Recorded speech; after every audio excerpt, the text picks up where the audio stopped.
Hey guys, welcome to the Field of 68 YouTube channel. If you like what you see here, hit that subscribe button and you'll get more college basketball content just like this. But Jerel, for your money, who had the best win or performance of the week? Um, I would probably okay. It would be a toss. It's a toss up for me between Tennessee and Kentucky. I would probably lean more towards Tennessee. I think it was a little bit more impressive. Kentucky was probably my favorite game to watch. I'm not gonna lie. They got to be the most exciting team to watch this year for sure, man. Just the way their style of play, the young guys, just how exuberant they are and how fast they play. It wasn't a whole lot of defense that game versus Arkansas. It was like an NBA game. Shit, they scored over 200 points. So, but Tennessee probably had the biggest quality win, man. And they slowly but surely just continue to chip away at possibly staking their claim, man, for a 1 seed, man. Tennessee, that's a team like if we had them in a buy or sell. I'm buying Tennessee right now, man. With Connect the way he's playing, man. He's giving it to anybody who wants it right now. So man, and just with the staples that they have already defensively, man, Tennessee had the best win this week. Kevin. I'll take Gonzaga, right? I mean, their backs were against the wall coming into this week, right on the NCAA tournament bubble. Two huge games at San Francisco and at St. Mary's, won both by double figures. Were dominant really in both games. I don't think the 13-point final even represents how close that St. Mary's game was. And they controlled it. Graham Ike was phenomenal. Played like one of the best big men, one of the best players really in college basketball. To me, like Gonzaga showed me a lot this week. Stake their claim as an NCAA tournament team, and stake their claim not just as a team that will advance, but a team that I think has a chance to maybe make some noise once they get there. Yeah, I'm gonna go UConn just because of the way it looked, right? How dominant it was, and then just what it represented, right? I mean, first outright title in 25 years. That's an amazing thing. We know how competitive that conference is. We know the history of that league. So to end a 25-year drought and to do it in that resounding fashion against a team that did beat you earlier in the year, yeah, I got to show some love there on that performance, no question about it. So mine's going to go you could probably do that every week, but it's going to go to the Huskies for me. All right, Jerel, who had the most disappointing performance of the week?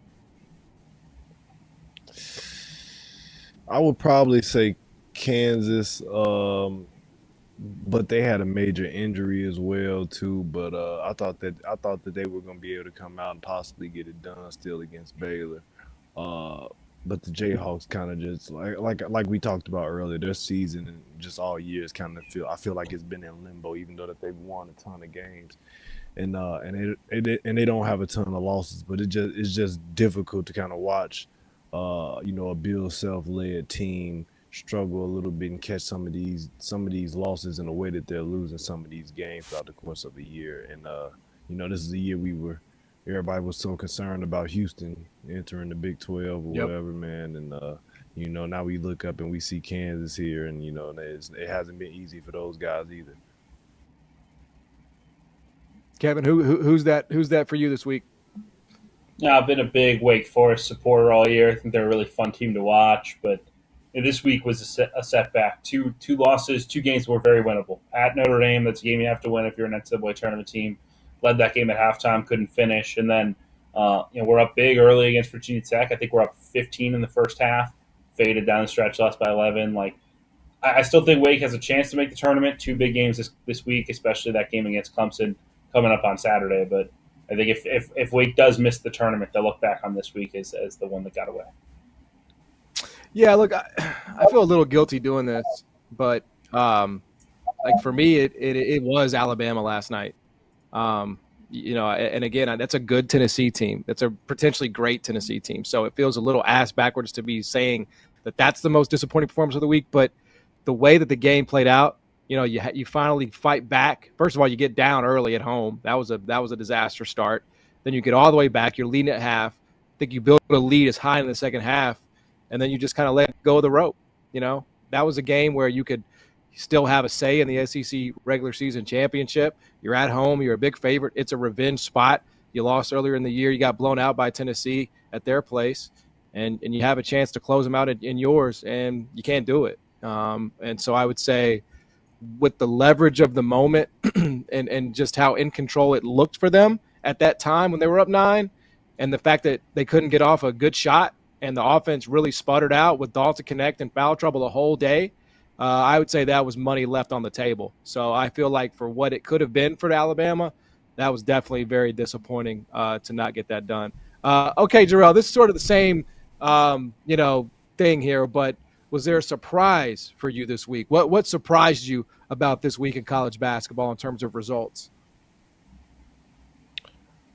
Oh man, what was a surprise for me this week? I thought,